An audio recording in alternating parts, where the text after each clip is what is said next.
We three kings of Israel, Saul, David, and Solomon, and we are in 2 Samuel. We just finished up chapter 7. My name is Adam Green, and we're just doing a review walkthrough of sorts through David's life at this point, after Saul has been killed and once David is established as king. What we've gotten in chapter 7 is God's covenant with David. And even before that, it talks about chapter 6, where David has all these successes. He's defeated a bunch of his enemies, and it's kind of that literary technique where it tells you what has happened, and then it's going to go into a little more detail. But you see God's covenant with David, and you see David thanking God, saying, "Who am I that I should have this covenant?" At this point, God also says that your son is going to set up the temple, not you, David. And so we enter into chapter 8 here. And chapter 8, verse 1, we get a little more insight into the victories that David had. After this, David defeated the Philistines and subdued them, and David took Metheg-ammah out of the hand of the Philistines. And he defeated Moab, and he measured them with a line, making them lie down on the ground. 2 lines he measured to be put to death, and 1 full line to be spared. And the Moabites became servants to David and brought tribute. All right. David also defeated Hadadezer, the son of Rehob, king of Zobah, as he went to restore his power at the river Euphrates. And David took from him 1,700 horsemen and 20,000 foot soldiers. And David hamstrung all the chariot horses, but left enough for 100 chariots. And when the Syrians of Damascus came to help Hadadezer, king of Zobah, David struck down 22,000 men of the Syrians.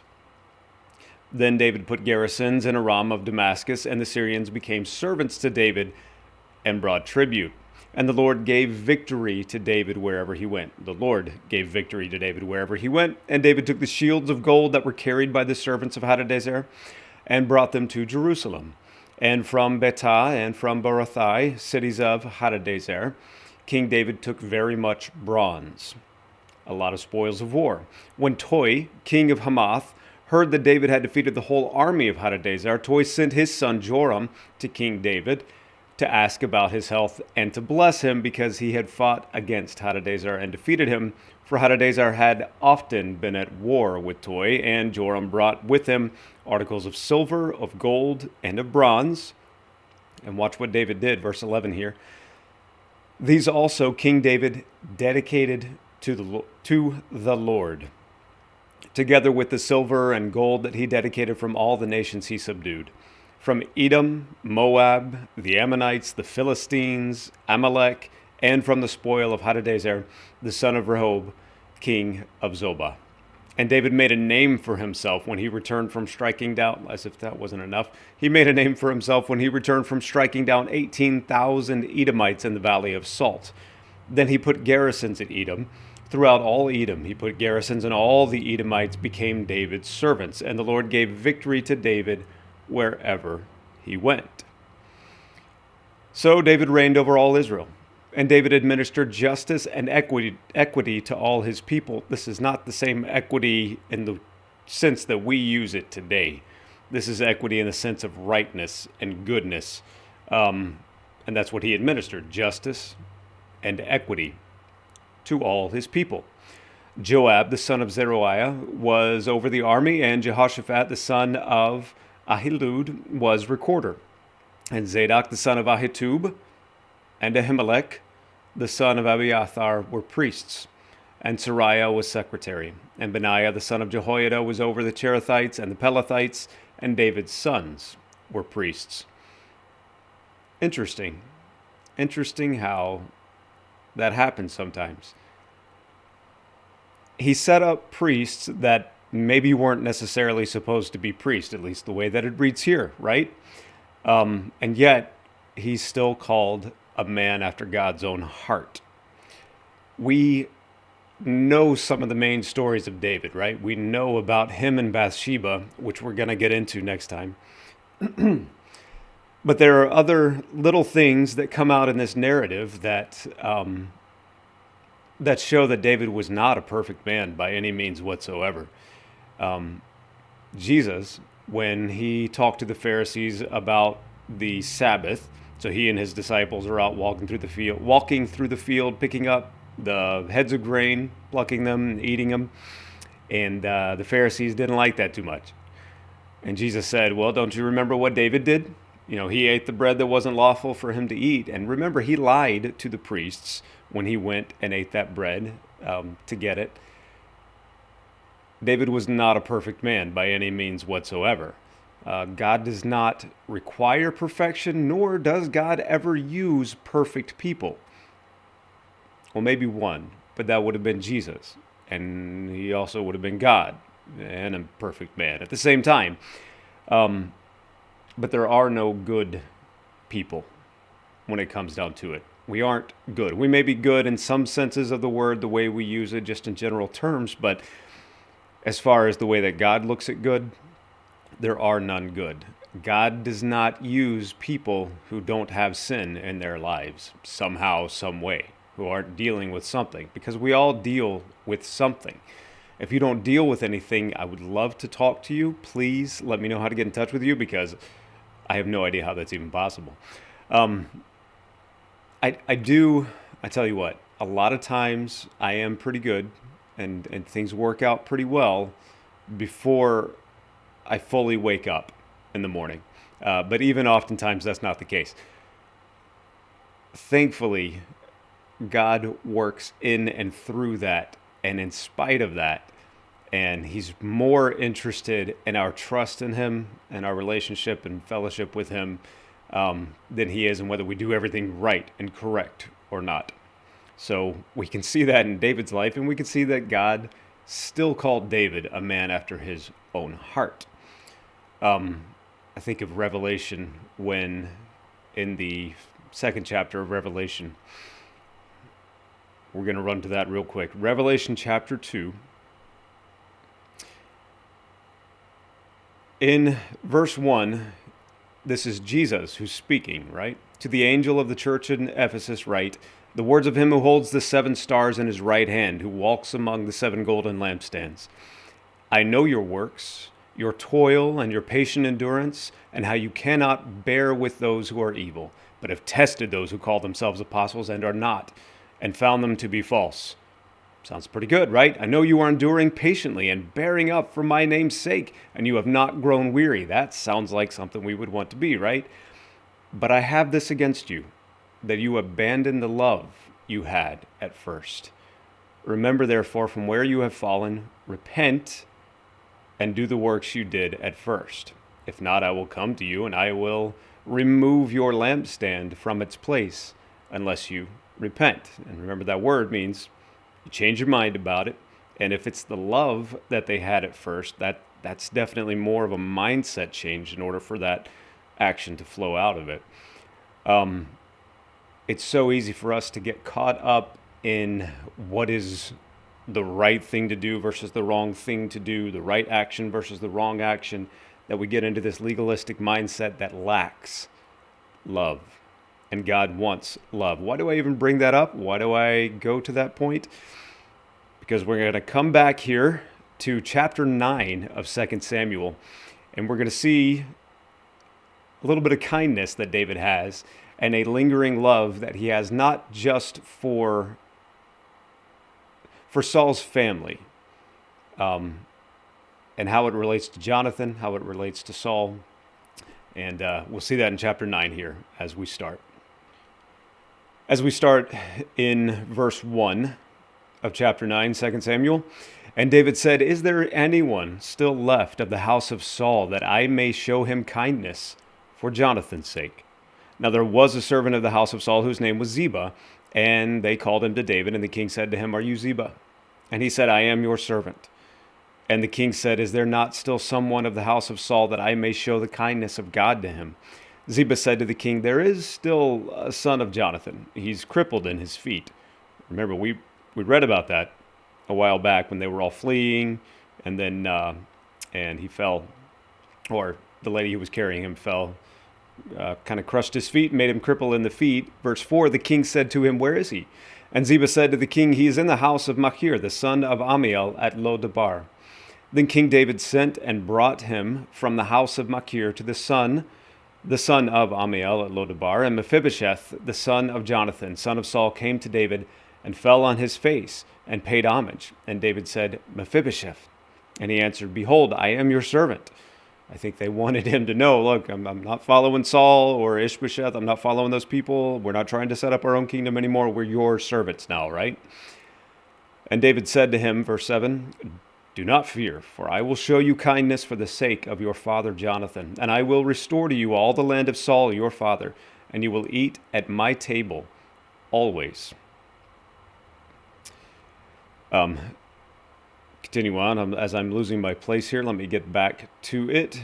At my table always, verse 8 follows verse 7. Makes sense where I should have been. Moving on. And he paid homage and said, What is your servant that you should show regard for a dead dog such as I? Then the king called Ziba, Saul's servant, and said to him, All that belonged to Saul and to all his house I have given to your master's grandson. And you and your sons and your servants will till the land for him, and will bring in the produce that your master's grandson may have bread to eat. But Mephibosheth, your master's grandson, will always eat at my table. Now Ziba had 15 sons and 20 servants. How's that for a servant, a slave? Yeah, servanthood, slavery was not the same then as what we think of in America and the atrocities that were committed under our slave system, right? I'm not saying it was great. Obviously, I mean, they definitely preferred their freedom to anything else. But you could be a servant and have servants. Interesting. And Ziba had 15 sons. Verse 11, Then Ziba said to the king, According to all that my lord the king commands his servant, so will your servant do. So Mephibosheth ate at David's table like one of the king's sons. And Mephibosheth had a young son whose name was Micah, and all who lived in Ziba's house became Mephibosheth's servants. So Mephibosheth lived in Jerusalem, for he ate always at the king's table. Now he was lame in both his feet, but he was taken care of. And remember the relationship that Mephibosheth is to David. He's David's nephew. David married Saul's daughter, Michal. Jonathan, Saul's son, is his brother-in-law at that point. David is son-in-law to the king, brother-in-law to the prince, Jonathan, who never did become king. But Jonathan is his brother-in-law, and then Jonathan's children are his nieces and nephews. So Mephibosheth is David's nephew. He's given a seat at the table to his own nephew, which is an interesting thing to think about. But this is the kindness. This is the heart that David had. He still wanted to reach out and show kindness, and he looked for someone. Is there anyone of Saul's family, any children of Jonathan still out there that I could show kindness to? He reached out, went out of his way. They found Ziba. They kept prying. They figured out there was somebody, and this was no easy thing to do. You had someone who was lame in both of his feet, would have required a lot of care. And he said, But you're going to eat at my table always. And that was David's heart. So despite the things that he did that were wrong, we still see where his heart was and how he could be called a man after God's own heart. He did not do things perfectly, but he tended to do things well. 2 Samuel chapter 10, verse 1. After this, the king of the Ammonites died, and Hanun his son reigned in his place. And David said, I will deal loyally with Hanun, the son of Nahash, as his father dealt loyally with me. So David sent by his servants to console him concerning his father. And David's servants came into the land of the Ammonites. But the princes of the Ammonites said to Hanun their lord, Do you think because David has sent comforters to you that he is honoring your father? Has not David sent his servants to you to search the city and to spy it out, to overthrow it? So Hanun took David's servants and shaved off half the beard of each, and cut off their garments in the middle at their hips, and sent them away. When it was told David, he sent to meet them, for the men were greatly ashamed, I would imagine so. And the king said, Remain at Jericho until your beards have grown, and then return. The beard was definitely a symbol. It was a status symbol. So if somebody shaved your beard or plucked out your beard, that was an embarrassing thing for you during that time. And then obviously, if the garments were cut off at, basically at their waist and then dropped from waist down, Yeah, that's going to be pretty embarrassing too. So anyway, he told them, remain in Jericho till your beards have grown, and then return. Verse 6, when the Ammonites saw they had become a stench to David, the Ammonites sent and hired the Syrians of Beth-rehob and the Syrians of Zobah, 20,000 foot soldiers, and the king of Maacah with 1,000 men, and the men of Tob, 12,000 men. Syrians didn't fare too well against David before, but they're trying again. And when David heard of it, he sent Joab and all the host of the mighty men. And the Ammonites came out and drew up in battle array at the entrance of the gate, and the Syrians of Zobah and of Rehob and the men of Tob and Maacah were by themselves in the open country. When Joab saw that the battle was set against him, both in front and in the rear, he chose some of the best men of Israel and arrayed them against the Syrians. The rest of his men he put in the charge of Abishai his brother, and he arrayed them against the Ammonites. And he said, if the Syrians are too strong for me, then you will help me. But if the Ammonites are too strong for you, then I will come and help you. Be of good courage, and let us be courageous for our people and for the cities of our God. And may the Lord do what seems good to him. They were also willing to do, trusting, as David was. So Joab and the people who were with him drew near to battle against the Syrians, and they fled before him. And when the Ammonites saw that the Syrians fled, they likewise fled before Abishai and entered the city.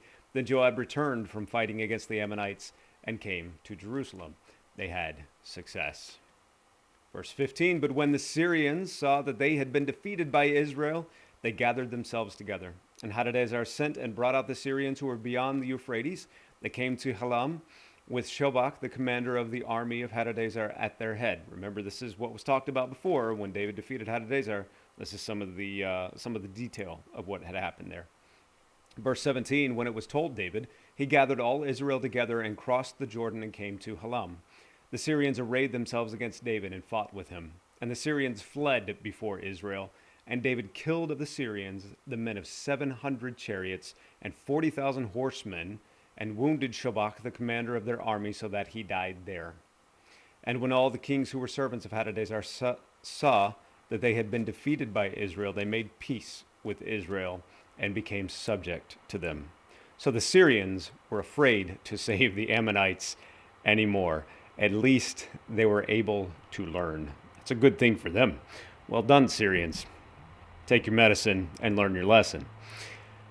David has some great victories here. And next time we're going to see what he was doing that he should not have been doing in more senses than one, or in more than one sense of the word, or phrase, or something.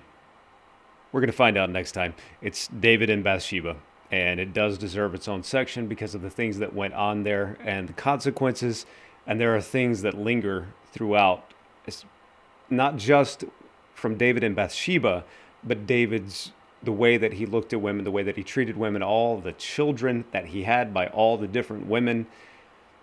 There were some serious issues that came about because of it, and we're going to see that as we move through the next few chapters of 2 Samuel here. So join us.